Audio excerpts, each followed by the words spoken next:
Listen. Second one is northern line. Third one is greater. No, third one, right? Slativa area. Last one is coastal regions. We already discussed about the northern mountains. So these northern mountains have three parallel ranges of mountain. First one is Greater Himalaya. So Greater Himalaya is also called as Himadri. Why? Because it's covered with snow all the year. So it is called as Himadri. So then afterwards, number of highest peaks are found in that area. The highest peak in the world is Mount Everest, 8,848 meters. So it is the highest peak in the world. So another important peak is K2 or Godwin Austen. So that is the highest peak in our country. So India's highest peak is K2 or Godwin Austen. Then after, so the mountains lying northwest directions of northern mountain are called as Trans Mountains. Trans Himalaya. Trans Himalaya. So this Greater Himalaya also consisting of highest peak and also so that is the importance of Greater Himalaya. So now we try to discussing about another one is Lesser Himalaya. Lesser Himalaya.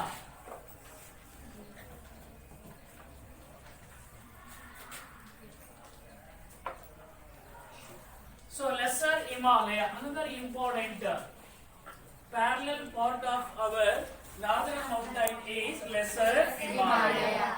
So remember, these Lesser Himalaya, so located to ಎಲ್ಲಿ ನಾವು ಈ lesser ಹಿಮಾಲಯವನ್ನು ನಾವು ನೋಡ್ತೀವಿ ಅಂದ್ರೆ located to south of great Himalaya. ನೋಡಿ ಇಲ್ಲಿ, so ಇದನ್ನ ಮೂರು ಪಾರ್ಟ್ ಅನ್ನ ಮಾಡಿದೀವಿ. ಮೊದಲನೇದು ಗ್ರೇಟರ್ ಹಿಮಾಲಯ ಪಾರ್ಟ್, ಅದ್ರ ಕೆಳಗಡೆ ಇರ್ತಕ್ಕಂಥದ್ದು lesser Himalaya part, last part ಇರ್ತಕ್ಕಂಥ 14 Saskvalik Hills. ಸೊ ಹಾಗಾಗಿ where we found Lesser Himalaya, so it is located to south of. South ಅಂದ್ರೆ ಗೊತ್ತಿದೆ ಕೆಳಭಾಗದಲ್ಲಿ. ಸೊ ಯಾವುದರ ಕೆಳಭಾಗದಲ್ಲಿ ಇದೆ ಅಂದ್ರೆ ಗ್ರೇಟರ್ ಹಿಮಾಲಯದ ಕೆಳಭಾಗದಲ್ಲಿ ನಾವು ಏನನ್ನು ನೋಡ್ತೀವಿ? ಲೆಸ್ಸರ್ ಹಿಮಾಲಯ ನೋಡ್ತೀವಿ. So these Lesser Himalaya is also called as Himachal. ಏನಂತ ಕರೀತೀವಿ ಇದನ್ನ? Himachal. ಹಿಮಾಚಲ್ ಅಂತೇಳಿ ಕರೀತೀವಿ. ಅದನ್ನ ಹಿಮಾದ್ರಿ ಅಂತ ಕರೀತೀವೋ. ಯಾವ್ದನ್ನ? ಗ್ರೇಟರ್ ಹಿಮಾಲಯನ ಹಿಮಾದ್ರಿ ಅಂತ ಕರೆದಾಗಿದೆ. So Lesser Himalaya is also known as Himachal. Remember, Lesser Himalaya is also called as Himachal. Remember, so they are about 62. ನೋಡಿ ನೆನಪಿಟ್ಕೊಳ್ಳಿ, ಈ ಹಿಮಾಲಯ 60 to 80 kilometers width. ನೋಡಿ ಎಷ್ಟಿದೆ ಮುಖ್ಯವಾಗಿ ಕೆಲವು ಏರಿಯಾಸ್ ಗಳಲ್ಲಿ 60 kilometers ಇದೆ. ಸೊ ಇನ್ನು ಕೆಲವು ಏರಿಯಾಸ್ ಗಳಲ್ಲಿ 80 kilometers width ಅನ್ನು ನಾವು ಕಾಣ್ತೀವಿ. width ಅಂದ್ರೆ ಅಗಲ, ವೈಡ್ ಅಂದ್ರೆ ಅಗಲ.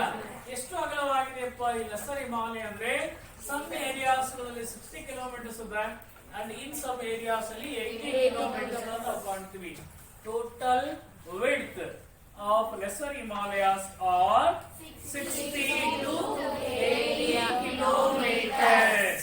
Then ಹಾಗಾದ್ರೆ ಎಲ್ಲಿ ಕಾಣ್ತೀವಿ ನಾವೆಲ್ಲಿ ಮುಖ್ಯವಾಗಿ ಅಂದ್ರೆ Lesser Himalaya is in between 1500 to 4500 meters. ನೋಡಿ ಮುಖ್ಯವಾಗಿ ಸೊ ಈ ರೀತಿಯಲ್ಲಿ ಈ ಪರ್ವತ ಪ್ರದೇಶ ಬಂದ್ರೆ ಸೊ ಇಲ್ಲಿ that is Lesser Himalaya. So that is Shivalik range, that is Shivalik range. Shivalik range, ಇದು ಲೆಸ್ಸರ್ ಹಿಮಾಲಯ, ಇದು greater Himalaya.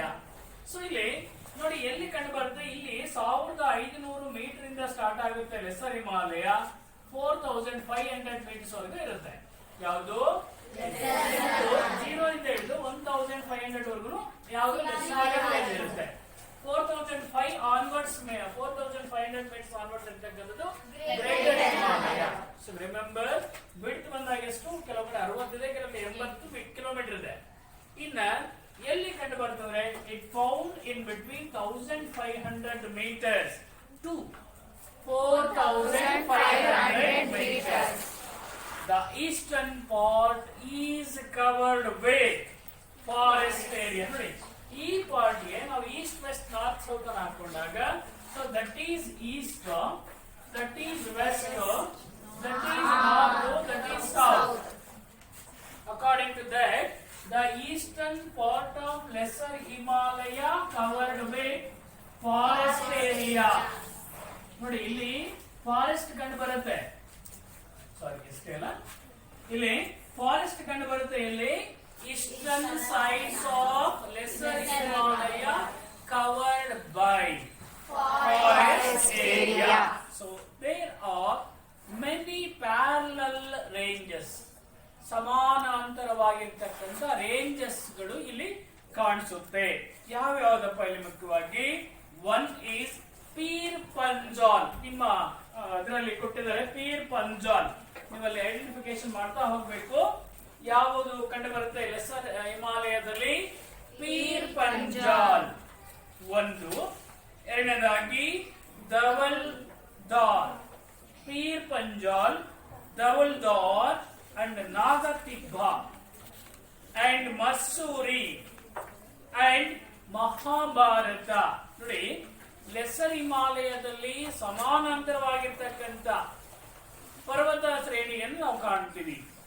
So name the important mountain ranges that found in lesser Himalaya ಅಂತ ಹೇಳಿದ್ರೆ, so one is Pir Panjal, Dhauladhar, Nag Tibba, Mussoorie and Mahabharat. ಜೊತೆಗೆ Darjeeling range ನಮ್ಮ ಈ lesser ಹಿಮಾಲಯದಲ್ಲಿ ಕಂಡು ಬರುತ್ತೆ.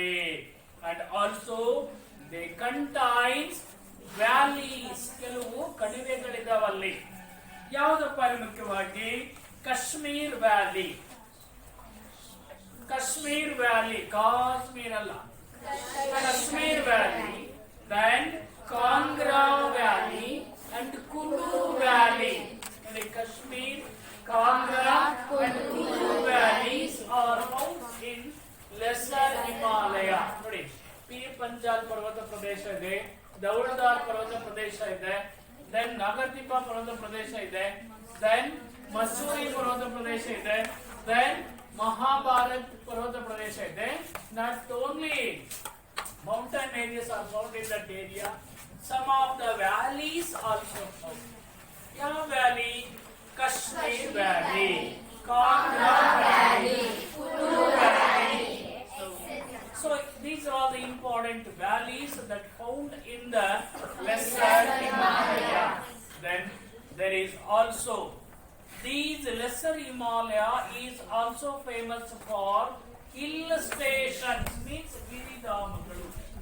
Hill stations, hill stations. ಏನಂತ ಹಿಲ್ ಸ್ಟೇಷನ್ಸ್ ಅಂದ್ರೆ?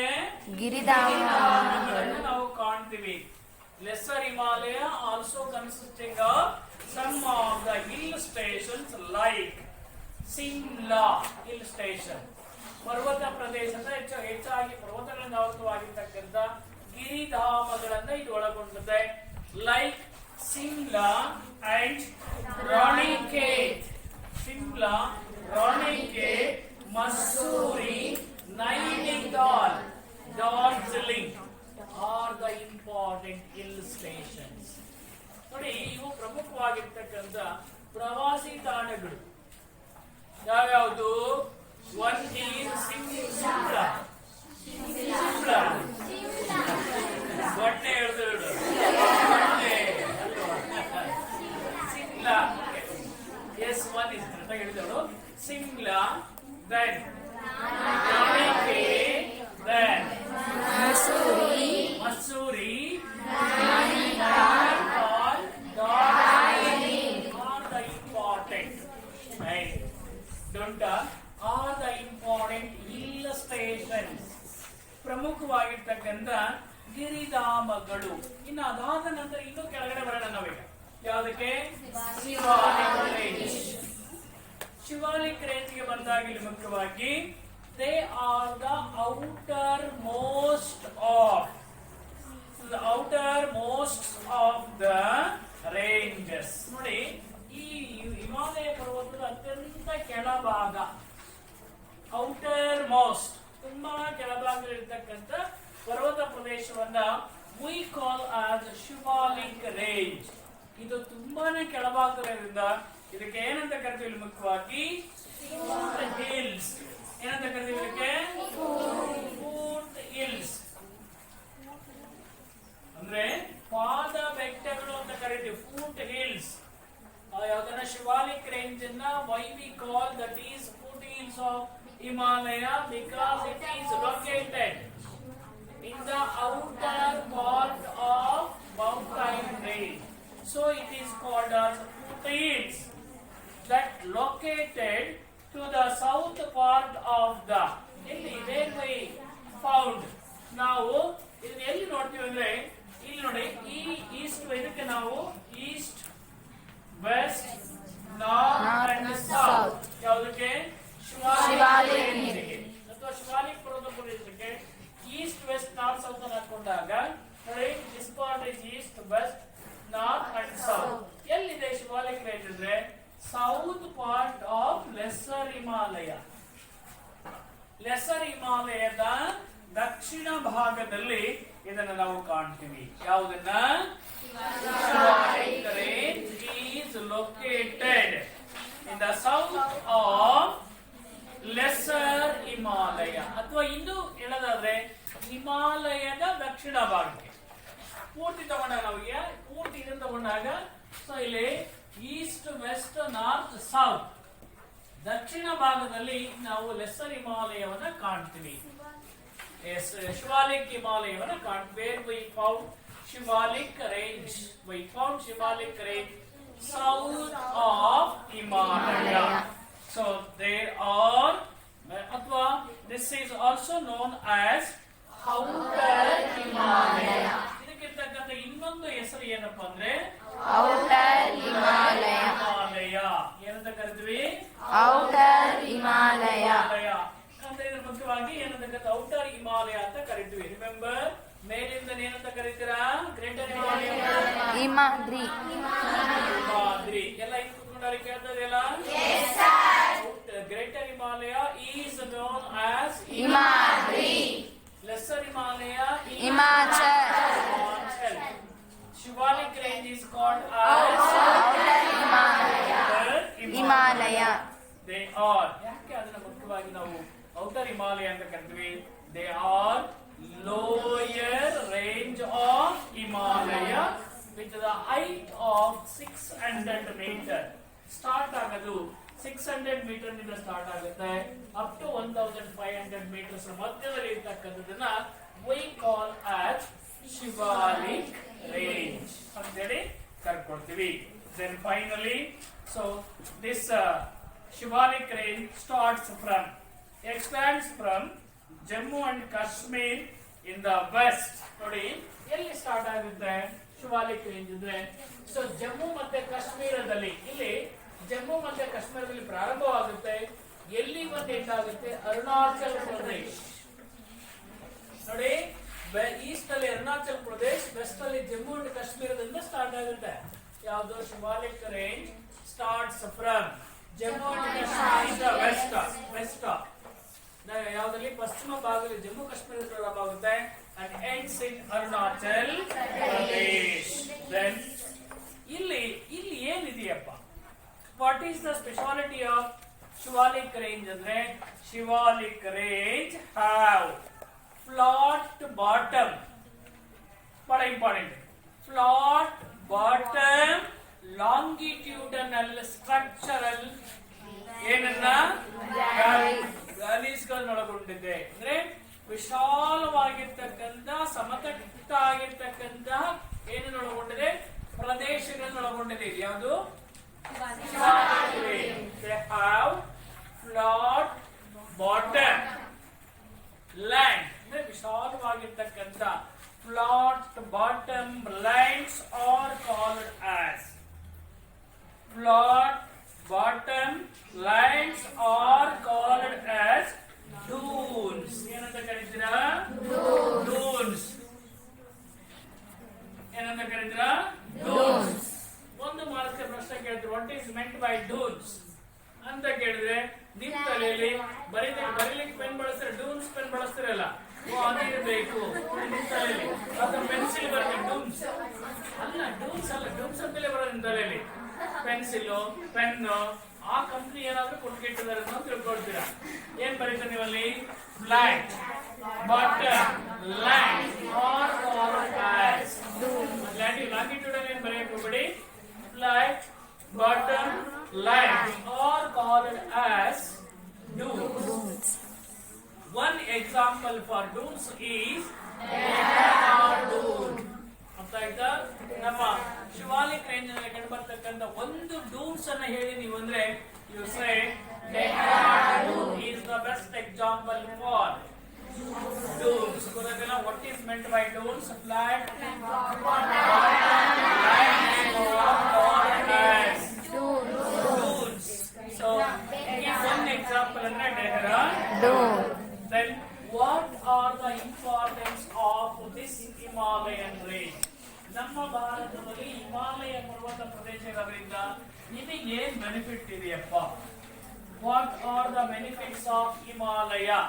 What are the benefits of Himalaya? ಅಥವಾ importance of Himalaya?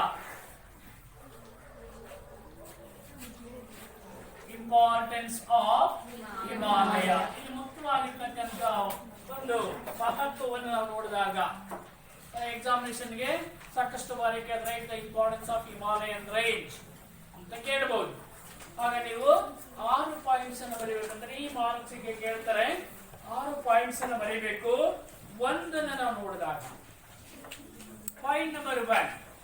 So Himalaya act as natural ಅಥವಾ nature natural frontier and prevent foreign invasion. ನೋಡಿ ಮುಖ್ಯವಾಗಿ ಮೊದಲನೇದಾಗಿ ನಮಗೆ ಹಿಮಾಲಯ ಪರ್ವತ ನೋಡಿ ಇಲ್ಲಿ ಏನಾಗಿದೆ ಅಂದ್ರೆ ಸ್ವಾಭಾವಿಕವಾಗಿರ್ತಕ್ಕಂಥ ನ್ಯಾಚುರಲ್ ಫ್ರಾಂಟೈರ್ ಗಡಿ ಭಾಗವಾಗಿದೆ ನಮಗೆ. ನೋಡಿ ಇಲ್ಲಿ Himalayan range act as natural frontier in the north side. Plus ಏನ್ ಮಾಡುತ್ತೆ, ಈ ಕಡೆಯಿಂದ ದೇಶಗಳು ಆಕ್ರಮಣ ಮಾಡ್ತಕ್ಕಂಥದ್ದನ್ನ ತಡೆಯುತ್ತಾ ಇದೆ. ಯಾವುದು? Himalaya. Remember, Himalayan range act as natural frontier and prevent foreign invasion, ಪರಕೀಯರ ದಾಳಿಯನ್ನ ತಡೆಗಟ್ಟತಕ್ಕಂಥ ಕೆಲಸವನ್ನು ಮಾಡುತ್ತೆ. That is the first importance of Himalayan range. Second one, Himalayan range prevent cold wind. ನೋಡಿ ಹಿಮಾಲಯನ್ ರೇಂಜ್ ಏನ್ ಮಾಡ್ತಾ ಇದೆ? ಪ್ರಿವೆಂಟ್ ಮಾಡ್ತಾ ಇದೆ, ತಡೆಗಟ್ತಾ ಇದೆ cold wind from central Asia. ನೋಡಿ ಇಲ್ಲಿ ಕೇಂದ್ರ ಏಷ್ಯಾ ಈ ಕಡೆ ಪಾರ್ಟ್ ಇಲ್ಲ. ವರ್ಲ್ಡ್ ಮ್ಯಾಪ್ ಅಲ್ಲಿ ಇದು ಬರೀ ಕೇವಲ ಇಂಡಿಯಾ. ವರ್ಲ್ಡ್ ಮ್ಯಾಪ್ ಅಲ್ಲಿ ಚಿಕ್ಕದಾಗಿ ಇಂಡಿಯಾ ಇದೆ, ಅಲ್ಲಿ ಆ ಕಡೆ ಈ ಕಡೆ ಆ ಕಡೆ ಈ ಕಡೆ ಎಲ್ಲ ದೇಶಗಳಿದೆ, ಸಮುದ್ರಗಳಿದೆ. ಸೆಂಟ್ರಲ್ ಏಷ್ಯಾದಿಂದ ಬೀಸ್ತಕ್ಕಂಥ ಕೋಲ್ಡ್ ವಿಂಡ್ ಅನ್ನ ಇಲ್ಲೇ ತಡೀತಿದೆ.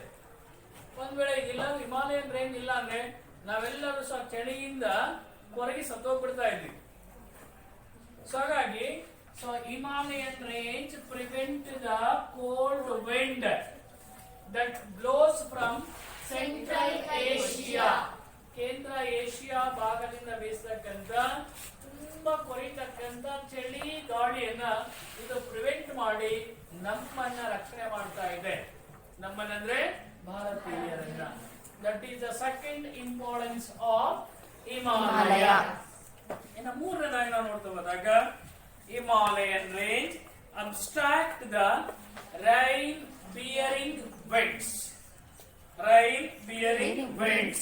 So this cause heavy rainfall to the slopes. Heavy rainfall. ಮೂರನೇದಾಗಿ ನೋಡಿದಾಗ ಹಿಮಾಲಯನ್ ರೇಂಜ್ ಅಬ್ಸ್ಟ್ರಾಕ್ಟ್, ಆಕರ್ಷಣೆ ಮಾಡತಕ್ಕಂಥದ್ದು. ಅಬ್ಸ್ಟ್ರಾಕ್ಟ್ ಮಾಡೋದ್ರೆ ಏನು? ಆಕರ್ಷಣೆ ಮಾಡತಕ್ಕಂಥದ್ದು. ಎಲ್ಲರೂ ನಮ್ಮನ್ನು ನೋಡ್ಲಿ, ನೀವು ಮಾಡ್ಕೊಳ್ತೀರಿ. ಸ್ವಲ್ಪ ಏನು ಹೆಣ್ಮಕ್ಳಿಗೆ ಅದು ಜಾಸ್ತಿ, ಯಾವುದು ಅಲಂಕಾರ ಮಾಡಿಕೊಡೋದು. ಅಲಂಕಾರ ಪ್ರಿಯರು ನೀವೆಲ್ಲ ಒಪ್ಕೊಳ್ತೀವಿ, ನೀವು ಒಪ್ಕೊಳ್ಳೇಬೇಕು. ಜಾಸ್ತಿ ಮೇಕಪ್, ಎಲ್ಲಾದ್ರೂ ಒಂದು ಪ್ರೋಗ್ರಾಮ್ ಹೋಗೋಣ 1 ಗಂಟೆ ಮೇಕಪ್ ಮಾಡ್ಕೊಳ್ತಾರೆ. ನಾವು ಒಂದು 2 ನಿಮಿಷ ಡೇ ಬಂದ್ಬಿಡ್ತೀವಿ. ಒಂದು 2 ನಿಮಿಷ ಅಷ್ಟೇ. ನೀವು ಅದೇ ನಿಮಗೆ ಏನಾದ್ರು ಒಂದು ಫಂಕ್ಷನ್ ಹೋಗ್ಬಿಟ್ರಿ ಅಂತ ಹೇಳಿದ್ರೆ ನಿಮಗೆ ಅಡ್ವಾನ್ಸ್ ಆಗಿ ಹೇಳಿದ್ರೆ 1 hour ಮೇಕಪ್ ಮಾಡ್ಕೊಳ್ತೀರಿ ಅಲ್ವಾ? ಸೊ ಆ ರೀತಿ ಮುಖ್ಯವಾಗಿ ಸೊ ಹಿಮಾಲಯನ್ ರೇಂಜ್ ಅಬ್ಸ್ಟ್ರಾಕ್ಟ್. ಮೂರನೇ point, Himalayan range abstract rain bearing winds, ಅಂದ್ರೆ ಮಳೆಯನ್ನ ಇಟ್ಕೊಂಡಿರ್ತಕ್ಕಂಥ. ನೋಡಿ, ಮಳೆಗಾಲದಲ್ಲಿ ಗಾಳಿ ಬೀಸ್ತಾ ಇದ್ರೆ ಆ ಗಾಳಿಯಲ್ಲಿ ಮಳೆ ಬಂದಂಗ ಆಗುತ್ತೆ, ನಮಗೆ ತಂಪಾಗಿರ್ತಕ್ಕಂಥ ಗಾಳಿ ಬೀಸುತ್ತೆ. ಅದೇ ಬೇಸಿಗೆಯಲ್ಲಿ ನಾವು ಗಾಳಿಗೆ ಏನಾದ್ರು ಮುಖ ಕೊಟ್ಟು ಸುಟ್ಟಂಗ ಆಗುತ್ತೆ ನಮ್ಮ ಮುಖ. ಯಾವ್ದು ರೈನ್ ಬಿಯರಿಂಗ್ ಇರಲ್ಲ, ಯಾವ್ದು ಮಾಯಿಶ್ಚರೈಸ್ ಇರಲ್ಲ. ಸೊ ಹಾಗಾಗಿ ಮೂರನೇ ಇಂಪಾರ್ಟೆನ್ಸ್ ಬಂದಾಗ Himalaya abstract rain bearing winds and cause heavy rainfall. ಸಾಕಷ್ಟು ಮಳೆಯನ್ನ ಕೊಡ್ತಕ್ಕಂಥ ಕೆಲಸವನ್ನು ನಮಗೆ ಹಿಮಾಲಯ ಪರ್ವತ ಪ್ರದೇಶ ಮಾಡ್ತಾ ಇದೆ, ನಾರ್ದರ್ನ್ ಮೌಂಟೈನ್ ಮಾಡ್ತಾ ಇದೆ. That is third important point. Then another one is their slopes have, ಯಾಕಂದ್ರೆ ಮುಖ್ಯವಾಗಿ ನಾವು ಹಿಮಾಲಯನ್ ರೇಂಜ್ ಅಲ್ಲಿ ಇರತಕ್ಕಂಥ thickest forest is ideal for plantation crops. ಇನ್ನು ನಾಲ್ಕನೇದಾಗಿ ಬಂದಾಗ their slopes. There means mountains slopes. ಆ ಪರ್ವತ ಪ್ರದೇಶಕ್ಕೆ ಇರ್ತಕ್ಕಂಥ ಇಳಿಜಾರು ಪ್ರದೇಶಗಳು, ಇಳಿಜಾರನ ಹೊಂದಿರತಕ್ಕಂಥ ಪ್ರದೇಶಗಳು. Very suitable for the plantation crops. ಯಾವ್ದನ್ನ ನೀವು ಪ್ಲಾಂಟೇಶನ್ ಕ್ರಾಪ್ ಅಂತ ಕರೀತೀರಾ? ಟೀ ಮತ್ತು ಕಾಫಿಯನ್ನ ನೀವು ಪ್ಲಾಂಟೇಶನ್ ಕ್ರಾಪ್ಸ್ ಅಂತ ಕರೀತೀರಾ. ಸೊ ಅಲ್ಲಿ ನೋಡಿ, ಯಾವ್ದಾದ್ರು ನಾವು ಟೀ ಮತ್ತೆ ಕಾಫಿಯನ್ನು ಬೆಳಿಲಿಕ್ಕೆ ಫ್ಲಾಟ್ ಲ್ಯಾಂಡ್ ಬೇಕಾಗಿಲ್ಲ, ಇಳಿಜಾರಾಗಿರ್ಬೇಕು, ಇಲ್ಲೂ ನೀರು ನಿಲ್ಲಂಗಿಲ್ಲ. ಚಿಕ್ಕಮಗಳೂರು ಹೋದ್ರೆ ಕಾಫಿಯನ್ನು ಬೆಳೀತಾರೆ, ಅಲ್ಲಿ ಪೂರ್ತಿ ಗುಡ್ಡದ ಮೇಲೆ ಕಾಫಿಯನ್ನು ಬೆಳೀತಾರೆ ಅಲ್ವಾ? ಸೊ ಹಾಗಾಗಿ ನಾಲ್ಕನೇ importance of the Himalaya is their slopes are very suitable for the plantation crops. An example is given, coffee and tea. In Assam, tea is very important crops in Assam. Then ಆರನೇ point ಬಂದಾಗ, 6th point ಬಂದಾಗ Himalayas are the northern mountains are the house of storehouse. ಸಂಗ್ರಹ ಕೊಠಡಿ, ಎಲ್ಲವನ್ನೂ ಅಲ್ಲಿ stock ಮಾಡ್ಕೊಂಡಿರ್ತೀವಿ. Store house of minerals, ಅನೇಕ ಖನಿಜಗಳನ್ನು ಒಳಗೊಂಡಿರ್ತಕ್ಕಂಥ ಒಂದು ಭಾಗ. ಮೈಕಾ ಆಗಿರ್ಬೋದು, ಬಾಕ್ಸೈಟ್ ಆಗಿರ್ಬೋದು, ಐರನ್ ಆಗಿರ್ಬೋದು, any type of minerals are found in that area. So ಹಾಗಾಗಿ it is the storehouse of minerals and it is also one of the birthplaces of many rivers. ಅನೇಕ ನದಿಗಳ ಉಗಮ ಸ್ಥಾನ ಆಗುತ್ತೆ. And not only rivers, number of waterfalls also found.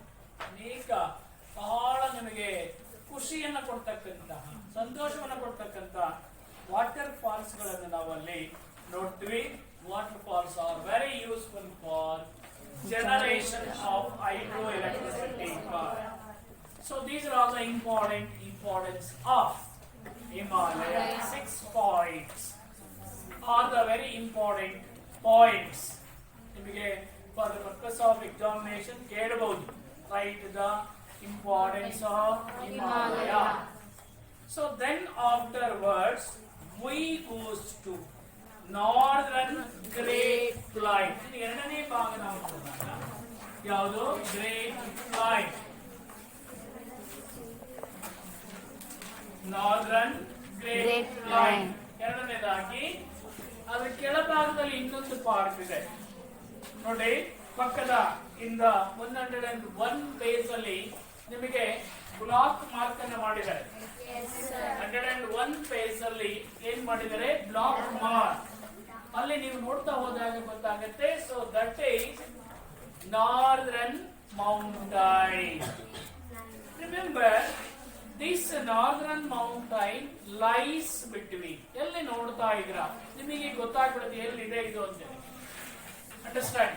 ಮೇಲ್ಭಾಗದಲ್ಲಿ northern mountain ಇದೆ, ಕೆಳಭಾಗದಲ್ಲಿ ಪ್ಲಾಟಿವಾ ಇದೆ, ಅದರ ಮಧ್ಯಭಾಗದಲ್ಲಿ ಇದೆ ಯಾವುದು? Northern plain. It is lies in between Himalaya and peninsular plateau. ನೋಡಿ ಇಲ್ಲಿ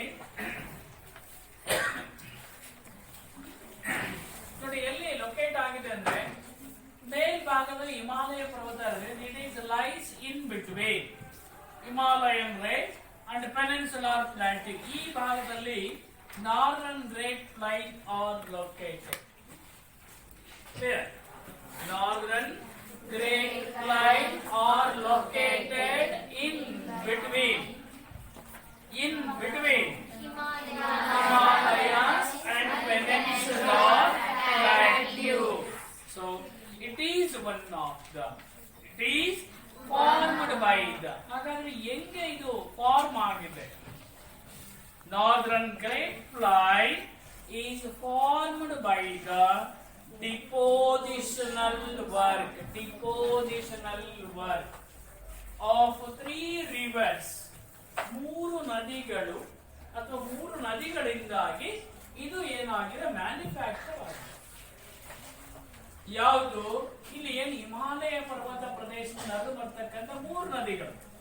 river Indus, river Ganga and river Brahmaputra. Sutlej, yes. First one is river Sutlej. River Sutlej. Then river Brahmaputra. ಇಲ್ಲಿ the northern great plain is the depositional work of 3 rivers. ಅಂದ್ರೆ ಹಿಮಾಲಯದಲ್ಲಿ ಹುಟ್ಟಿ ಹರಿದು ಬರ್ತಕ್ಕಂಥ 3 ನದಿಗಳಾಗಿರ್ತಕ್ಕಂಥ Sutlej, Ganga, Brahmaputra. All these 3 rivers depositional work is the northern great plain. ಇಲ್ಲಿ ಈ 3 ನದಿಗಳು ಸೇರಿಕೊಂಡು ಅವು ಸಂಗ್ರಹ ಮಾಡಿರ್ತಕ್ಕಂಥ ವಸ್ತುಗಳಿಂದ ಈ ಒಂದು ಮೈದಾನ ಡೆಪಾಸಿಟ್ ಆಗಿದೆ. ಹೇಗಾಗಿದೆ ನಮ್ಮ ಗ್ರೇಟರ್ ಪ್ಲೈನ್?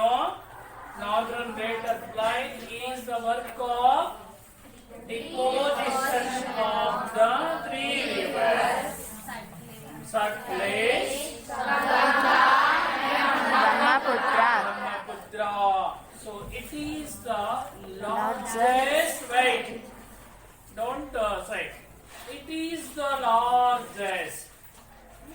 ದೊಡ್ಡದಾಗಿರ್ತಕ್ಕಂಥ ಬೃಹತ್. It is the largest alluvial soil. ಮೆಕ್ಕಲು ಮಣ್ಣು ಅಂತ ಕರೀತಾರೆ. ಅಲ್ಲುವಿಯಲ್ ಸಾಯಿಲ್, ಮೆಕ್ಕಲು ಮಣ್ಣು ಅಂತೇಳಿ ಕರೀತಾರೆ. ಅದರ ಒಂದು ಕೂಡ್ಕೊಂಡಿರ್ತಕ್ಕಂಥ ಹೆಚ್ಚು ಮೆಕ್ಕಲು ಮಣ್ಣನ್ನು ಹೊಂದಿರತಕ್ಕಂಥ ಬಹಳ ಫಲವತ್ತಾಗಿರ್ತಕ್ಕಂಥ ವೆರಿ ಸೂಟಬಲ್ ಫಾರ್ ಕಲ್ಟಿವೇಶನ್. ವ್ಯವಸಾಯಕ್ಕೆ ತುಂಬಾ ಯೋಗ್ಯವಾಗಿರ್ತಕ್ಕಂಥ ಮಣ್ಣು ಯಾವುದು? ಮೆಕ್ಕಲು ಮಣ್ಣು. ಆ ಮೆಕ್ಕಲು ಮಣ್ಣಿನಿಂದ ತಯಾರಾಗಿರ್ತಕ್ಕಂತಹ ಒಂದು ಪ್ರದೇಶ ಆಗಿರೋದ್ರಿಂದ so it is the large alluvial tract ಎಲ್ಲಿ ಇನ್ ದ ವರ್ಲ್ಡ್. ಇಡೀ ಪ್ರಪಂಚದಲ್ಲೇ ಅತಿ ದೊಡ್ಡದಾಗಿರ್ತಕ್ಕಂಥ ಮೆಕ್ಕಲು ಮಣ್ಣಿನ ಮೈದಾನ ಅಂದ್ರೆ ಗ್ರೇಟರ್ ನಾರ್ದರ್ನ್ ಪ್ರಪಂಚದಲ್ಲೇ. Then remember it extends.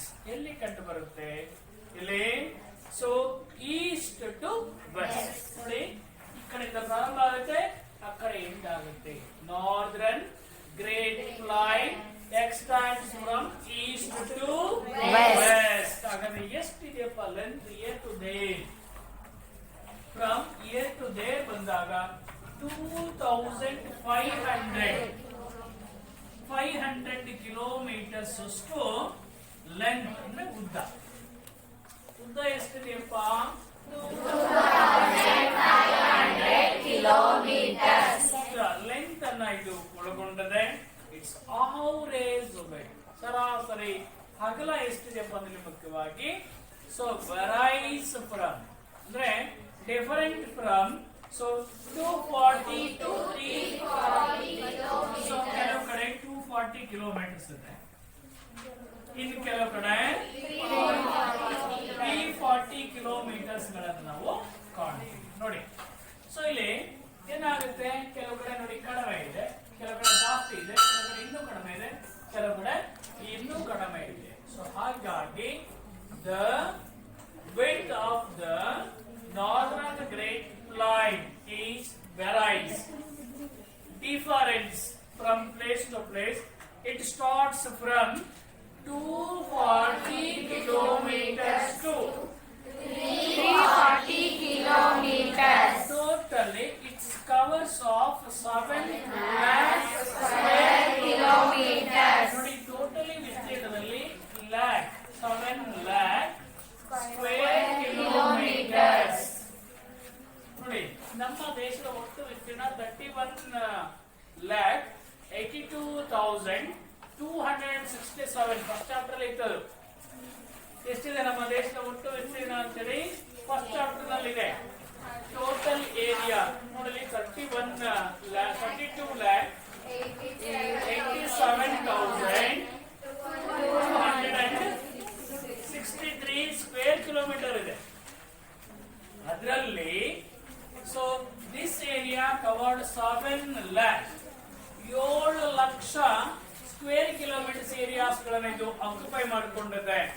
Then the plain is formed from ಯಾವುದರಿಂದ ನಿರ್ಮಾಣ ಆಗಿದೆ? ಫರ್ಟೈಲ್ ಅಲ್ಲುವಿಯಲ್ ಸಾಯಿಲ್ ಅಥವಾ ಡೆಪಾಸಿಟೆಡ್ ಬೈ ರಿವರ್ಸ್, ನದಿಗಳು ಹೊತ್ಕೊಂಡು ಬರ್ತಕ್ಕಂತ ಫರ್ಟೈಲ್ ಅಲ್ಲುವಿಯಲ್ ಸಾಯಿಲ್ ನಿಂದ ಇದು ಏನಾಗಿದೆ, ಫಾರ್ಮೇಶನ್ ಆಗಿದೆ. So these are all the three rivers, Satluj and Ganga and Brahmaputra, are taken birth in the place of Himalaya.